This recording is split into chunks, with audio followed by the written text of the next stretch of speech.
Hello, everyone. Good evening, good morning, good afternoon, whatever your time zone. Welcome into Spaceflight Now's live coverage of the latest mission from Vandenberg Space Force Base. I'm Will Robinson Smith, reporter with Spaceflight Now. It's good to be with you here on this Sunday evening. We're broadcasting, as we always do, from the Spaceflight Now News Bureau here at NASA's Kennedy Space Center.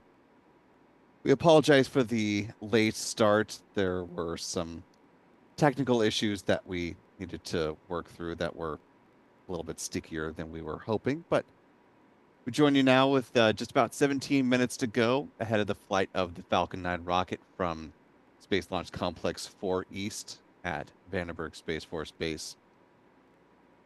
Time of departure is 7:04 p.m. Pacific, 10:04 p.m. Eastern, 02:04 UTC, just about 16 and a half minutes from now. Certainly appreciate the more than 1,500 of you who are watching along with us live. If you haven't already, you could do us a big favor just by clicking that like button and sharing the stream, allowing some more folks to find their way into this live launch coverage tonight. On tap is a Falcon 9 rocket with 28 Starlink V2 mini optimized satellites on board. The rocket will be flying in a southeasterly trajectory, so hugging the coastline of California and Mexico as the Falcon 9 makes its climb uphill after leaving the pad.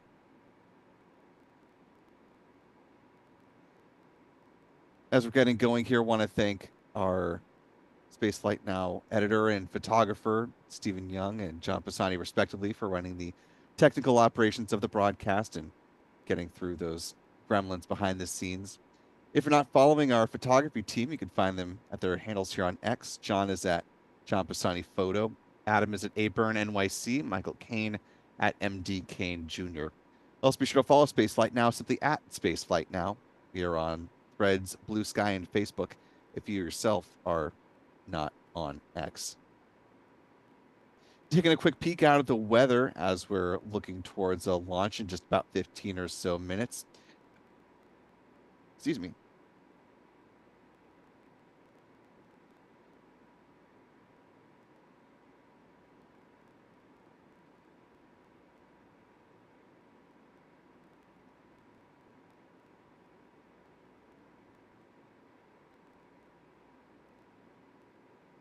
Apologies, folks.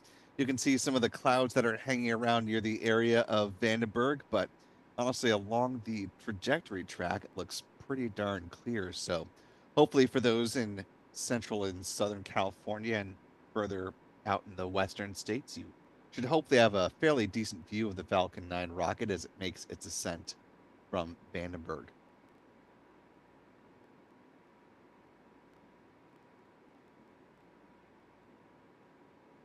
As we're rolling on towards liftoff with about 14 minutes remaining on the clock, want to thank our wonderful channel member community here on YouTube and make these live launch opportunities possible. So thanks to folks like Brian, Jim Fowley, Space Coast Rocket Launches, The Rocket Girl, Wolverine Warlord, I Am Lita, and many, many others. Channel membership comes with a number of perks, including discounts at our online shop, which is shop.spacelightnow.com. Access to member-only videos here on YouTube, access to our members-only Discord server, and of course the ability to watch all of our live launch liftoff moments from here in Florida in 4K. Also want to thank our moderators this evening, to Aussie Space Girl, Rick Donner, and Jeff Hansen for helping to keep things kosher in the live chat. Also want to thank one of our channel members, Cumulus Granatus, for helping to answer folks' questions in the chat as things roll along.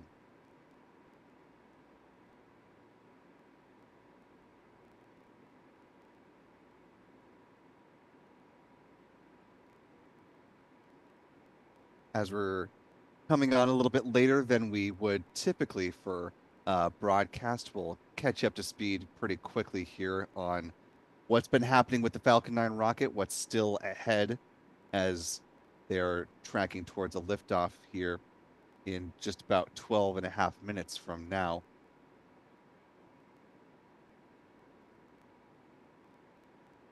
Here's a quick look ahead at the countdown timeline. The milestones that we've already gone through. Again, we'll just kind of zip through these since these are all in the past. Most recently, SpaceX started loading liquid oxygen aboard the rocket's second stage.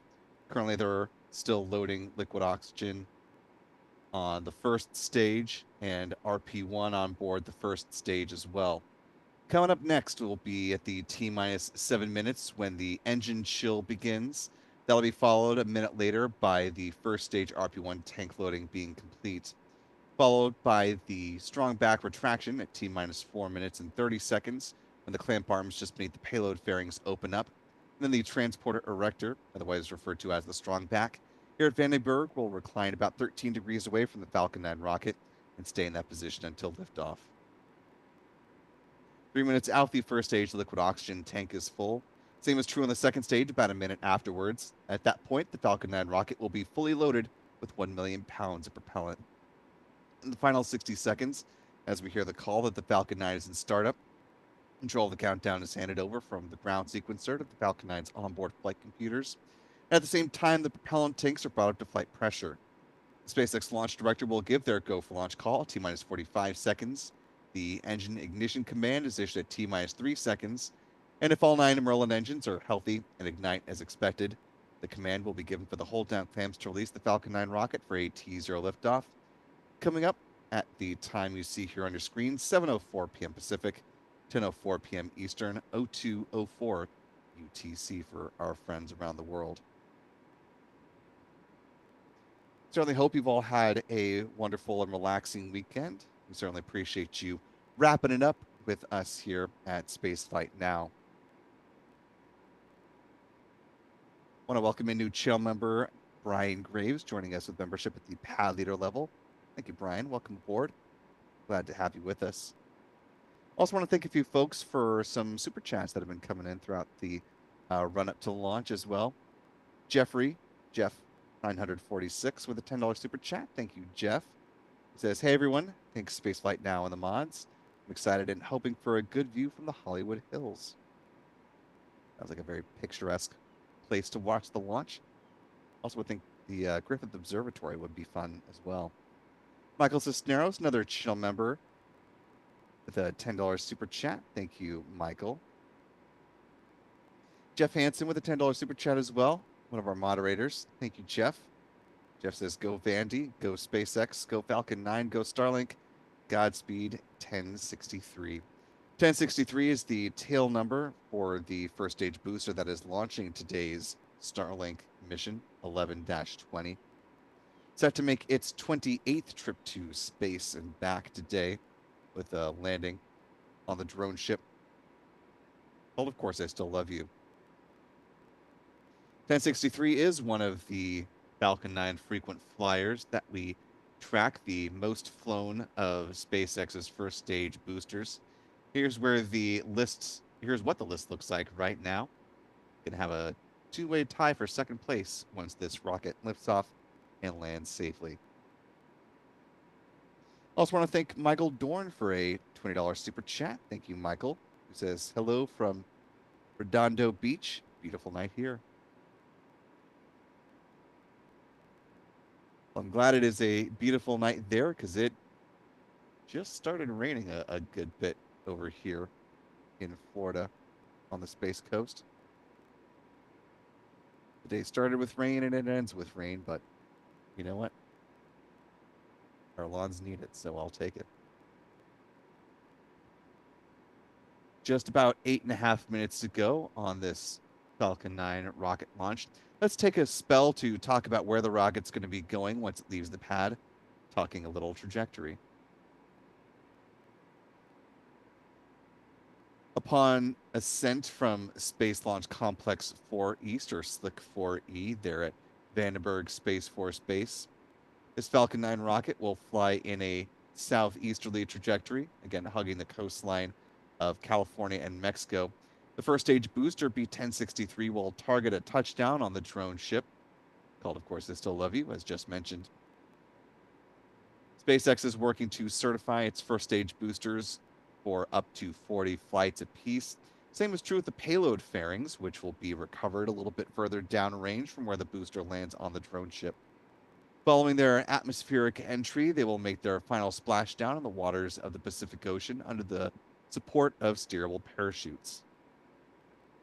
Once down in the water, they'll be brought aboard a SpaceX recovery vessel like the one you see here on your screen.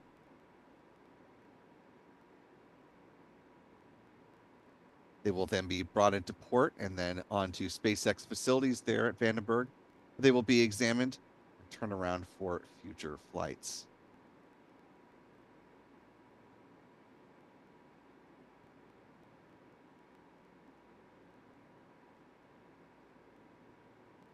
Just under 7 minutes now. At this point, the engine chill sequence is underway.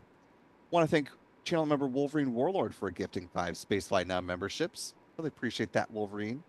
So to our 5 newest channel members, welcome aboard. Glad to have you with us. If you haven't already, be sure to thank Wolverine in the live chat, and we hope you decide to stick around with channel membership. Also want to welcome in new members, Shelly Delgado and Shell Dude, both joining us with membership at the Pad Leader level. Welcome aboard, Shelly and Shell. Glad to have you with us as well. Also want to thank the Kaiser 2023 for a $5 super chat, who says, always love your channel. Got my drone out in OC. Hopefully get some good drone footage of it. Fingers crossed for you, the Kaiser. Coming up on 6 minutes before flight, the first stage RP-1 tank should be reaching flight levels at this point in time.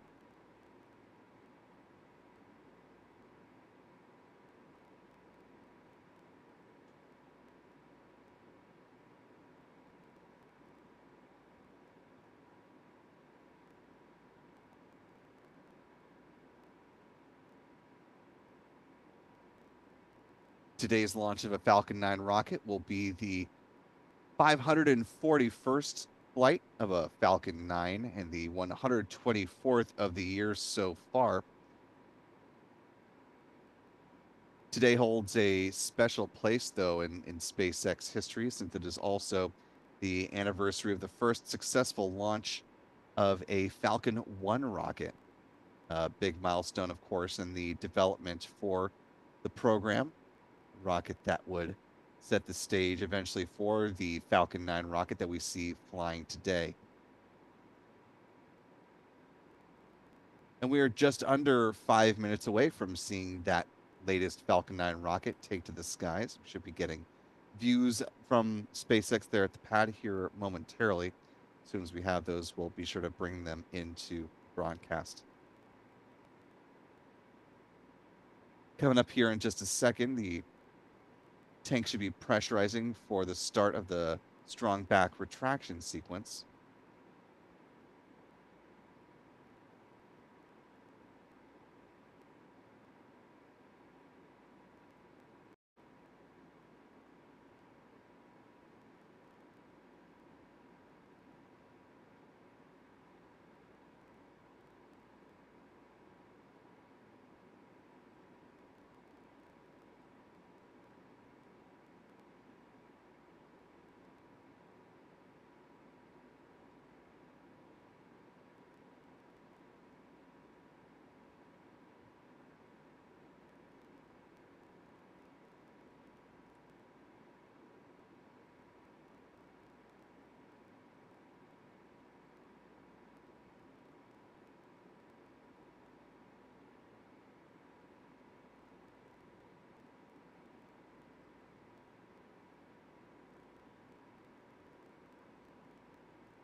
Stage 1 LOX load is complete.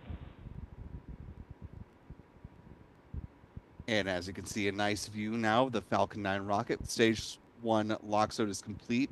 The strong back has retracted. You can see by looking at the payload fairings that it did at one point hold a, looks like a spherical mission patch on it. It's hard to tell from this angle, though, in this distance, what the fairing number is. If we get another close-up shot, we might be able to suss out later on what mission that fairing have previously supported that had the iconography on it.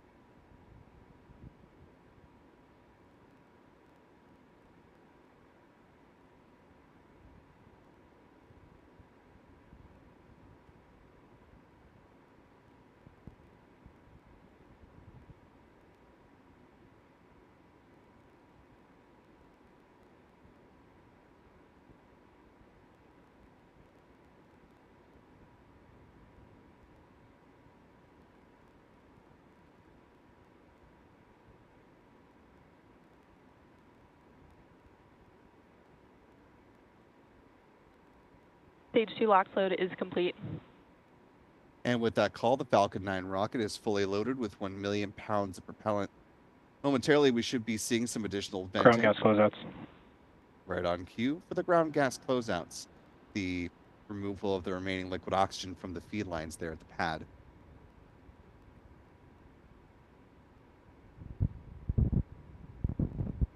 Falcon 9 will enter into its automated startup sequence here in about 10 seconds.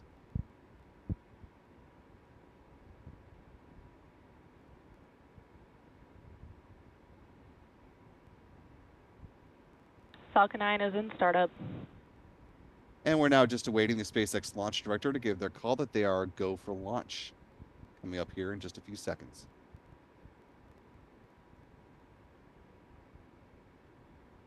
LD is go for launch. And with that, we're going to go ahead and step back on our commentary. We'll listen to the last 30 seconds along with you and join you back on the other side. T minus 30 seconds.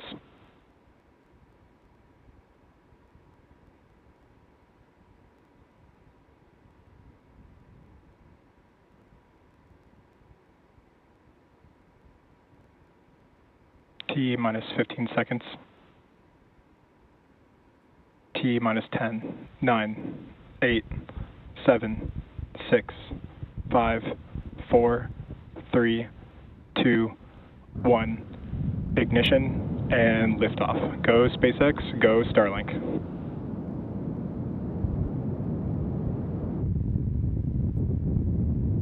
Vehicles pitching downrange.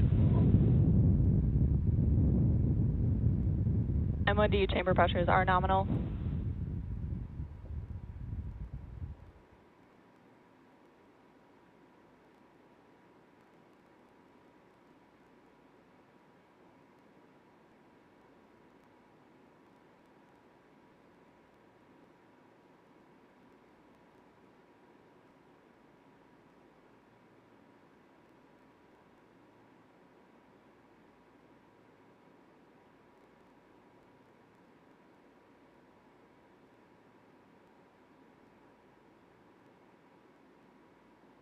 And a beautiful Vehicle liftoff supersonic. of the Falcon 9 rocket from Space Launch Complex 4 East.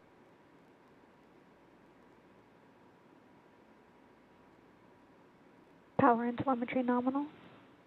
Vehicle is approaching Max Q. Q. There we go. The point of greatest aerodynamic pressure on the vehicle.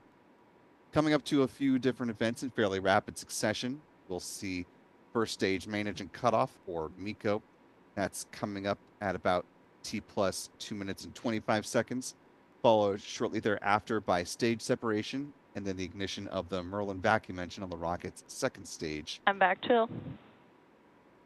There's that good call for the thermal conditioning of that Merlin vacuum engine. The payload fairings will be jettisoned just before the 3-minute mark in this flight.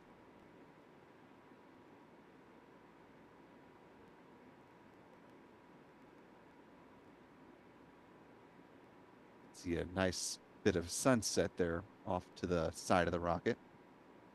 Coming up on 2 minutes into flight. Just about 20 seconds to MECO.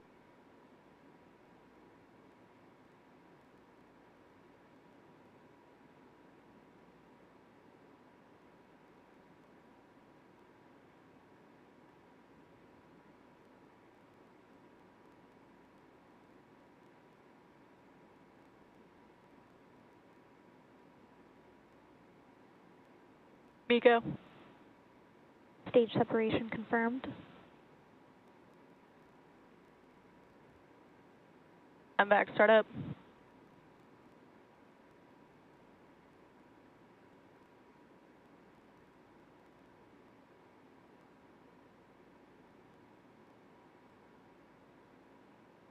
Nominal trajectory. Good calls, good visuals. Should be seeing fairing jettison momentarily. Fairing separation confirmed.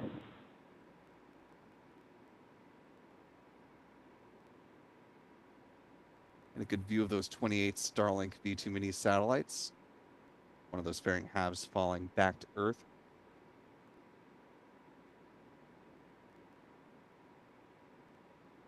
So far, a nominal flight of the Falcon 9 rocket is set to be the final Falcon 9 flight of the month.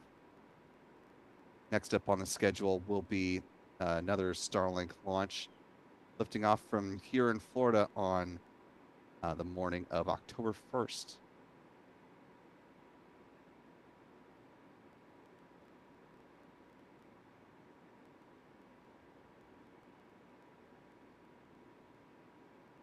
If the launch time holds, actually, it'll still be the night of September 30th over in California when the next Falcon 9 takes flight. Window opens up at 2:23 a.m. Eastern Time.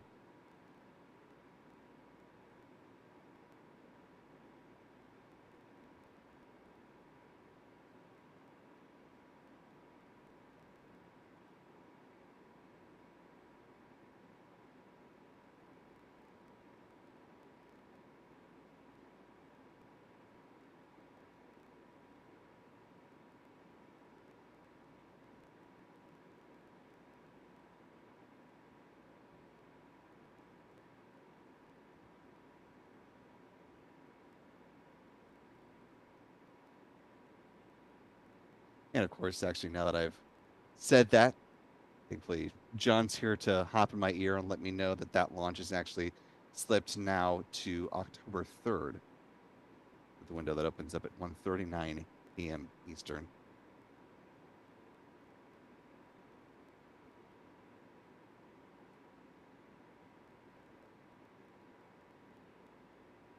So the 3rd, which is this coming Friday, set to be a double launch day if things stay where they are, starting with a 1:39 a.m. Eastern launch from here in Florida, followed up by a West Coast launch at 6 a.m. local time, 9 a.m. Eastern.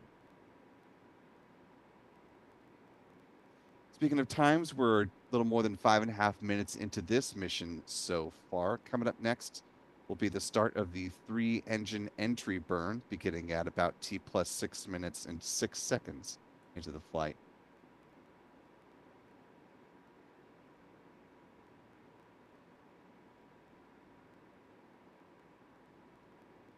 Those bursts you're seeing occasionally there on the booster, those are the cold gas thrusters. Stage 1 FTS has safed. Stage 1 entry burn startup.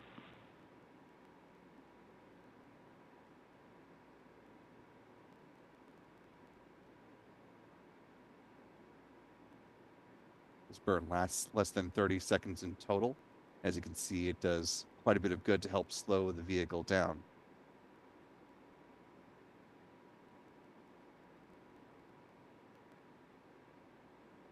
Stage 1 entry burn shutdown. With the conclusion of the entry burn, SpaceX now turns to the start of the landing burn, set to begin at about T plus 8 minutes and 1 second, so a little more than a minute from now. That single engine landing burn will, of course, as the name suggests, take the booster down for what will hopefully be another good soft landing for B-1063, extending its time with SpaceX out to 28 flights completed.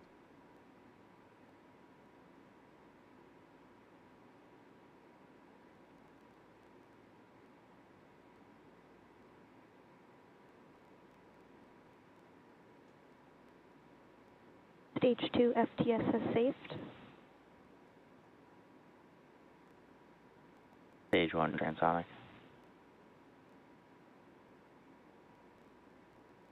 Booster traveling below the speed of sound. Flight termination system on the second stage, now Sept, no longer needed at this stage in flight.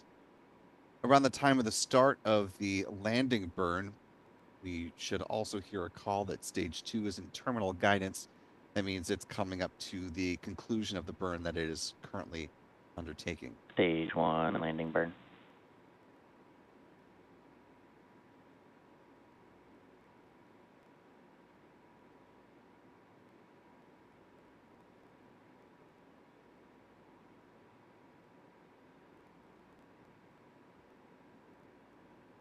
Stage 1 landing light deploy.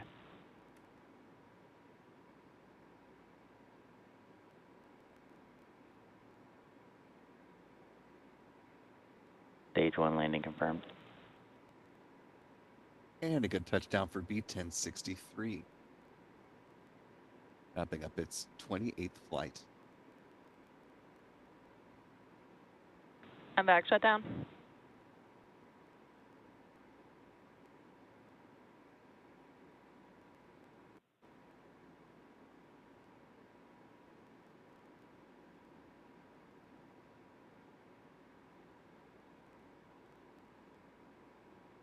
Nominal orbit insertion. And before we lose these visuals, you can actually see the rocket's plume just off the edge of the Earth from this vantage point going out to the upper atmosphere, which is a really nice effect. See it just to the bottom left of the engine nozzle from this vantage point. Really nice benefit of the lighting there. So hopefully folks who were in California, Nevada, and some of the other neighboring states, you got to see that with your own eyes. And be sure to tag us on social media if you got some pictures or video of that. You can find us most places just simply at Spaceflight Now.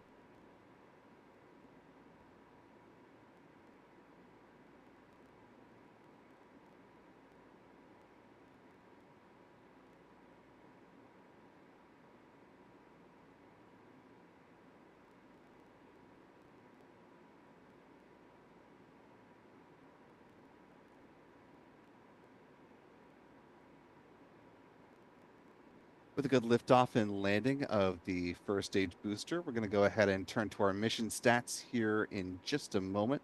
Do want to thank a few more folks, though, for your support tonight. Want to thank Apocalypse Cow for gifting 5 Spaceflight Now memberships. Thank you, Apocalypse. Welcome aboard to our 5 newest members. We're glad to have you with us. Be sure to thank Apocalypse Cow in the live chat if you haven't already. We hope you decide to stick around with channel membership.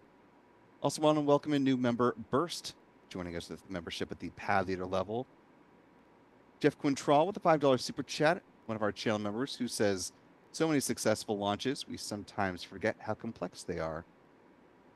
K2 Hat with a super chat saying, thanks for the coverage. Hello from Albany, New York tonight. Hello to our Albany viewers. Sasha Miram with a $5 super chat, simply saying, hi. Hello. I'm Lito with a super chat as well, saying great to be with you all tonight to share our love of launches. Thanks Spaceflight Now, Team Mods, and Cumulus Granatus. Also thanks to Bill Angel for a $2 super chat. Dan Evans also with a $2 super chat, saying where does the Falcon return? For Florida, it's Canaveral.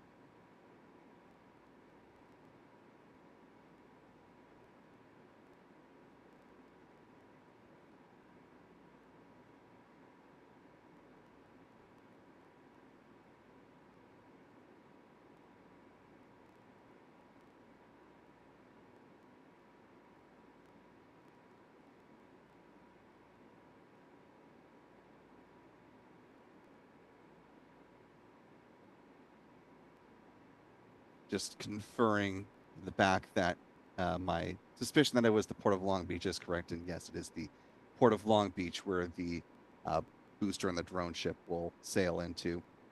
Also want to thank Cynthia Graves for a super chat. Thank you, Cynthia.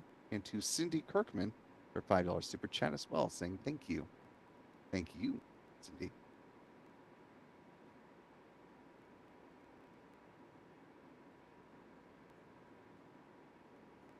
Turning now to our mission stats as they currently stand with a good liftoff and landing of B-1063.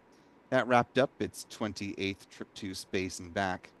This was the 541st Falcon 9 launch to date, the 124th of the year so far. This was SpaceX's 164th orbital launch within the last 365 days, the 152nd orbital flight for SpaceX from Space Launch Complex 4 East, and the 220th overall orbital launch as well from that pad. Here's where we stand on the bar chart side of things year over year. SpaceX now just 10 launches from catching its record number of flights completed in all of 2024. Moving on to some recovery stats. This was the 154th good landing on the drone ship. Of course, I still love you. That marked the 417th drone ship landing for SpaceX and the 513th booster landing so far as well. Finally, with some industry stats, this was the 47th orbital launch from California so far this year, the 131st from U.S. soil, the 143rd from U.S. rocket company, and the 225th orbital launch around the globe. There have been 5 orbital mishaps so far on the year. Here is where pie chart now currently stands.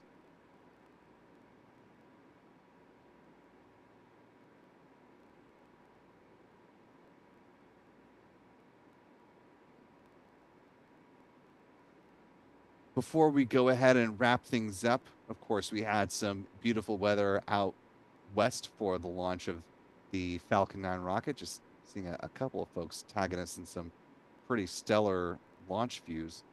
Kudos to folks like Burnt Corn Dog. That's a great handle. Want to show you what the weather looks like out here in Florida, which may be the reason why they are turning away from launch attempts on Wednesday. As you can see, of course, for those who have been tracking the tropics, things have been quite active in the Atlantic Ocean. You see one of those systems that is just off the coast to the south and east of us here in Brevard County, Florida's Space Coast.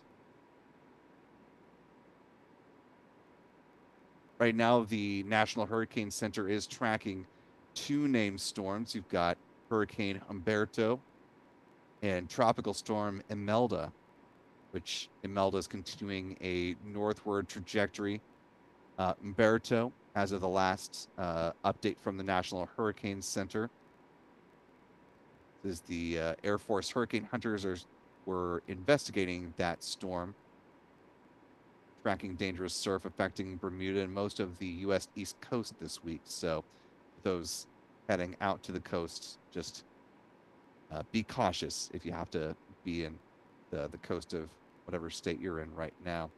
Thankfully, though, Hurricane Humberto is taking more of an easterly turn a little bit earlier than some of the initial forecasts we're looking at. So thankfully, it's going to stay largely very clear of those of us here in Florida as well as up along the East Coast. But again, those surf conditions are going to be potentially dangerous. So just heads up for all of our viewers who are along the East Coast. But this storm, quite likely the reason why we're not going to be seeing launches until the back half of the week, really till Friday.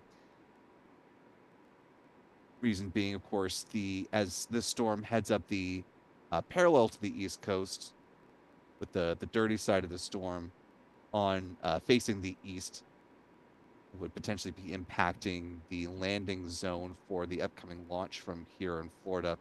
And obviously, SpaceX is not trying to risk their personnel or property by putting the drone ship and any recovery teams in the path of the storm.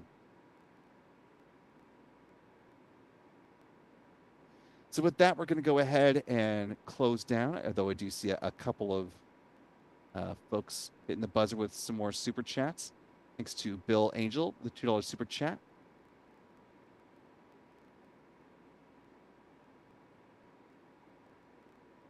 Sounds like Bill's got some cool photos of the launch, so I'll be interested to see what you post there, Bill. And that to WDX with a $5 super chat. Thank you so much. Really appreciate it. And that'll go ahead and do it for us tonight here at Spaceflight Now. Should be a fairly light launch week by the sounds of things. Of course, I'll be ready and waiting for you to come on back and join us in our broadcast coming up on Friday, since it sounds like we'll have a double launch day to cover then. I want to thank our moderators, Jeff Hansen, Rick Donner, and Aussie Space Girl for helping us out tonight.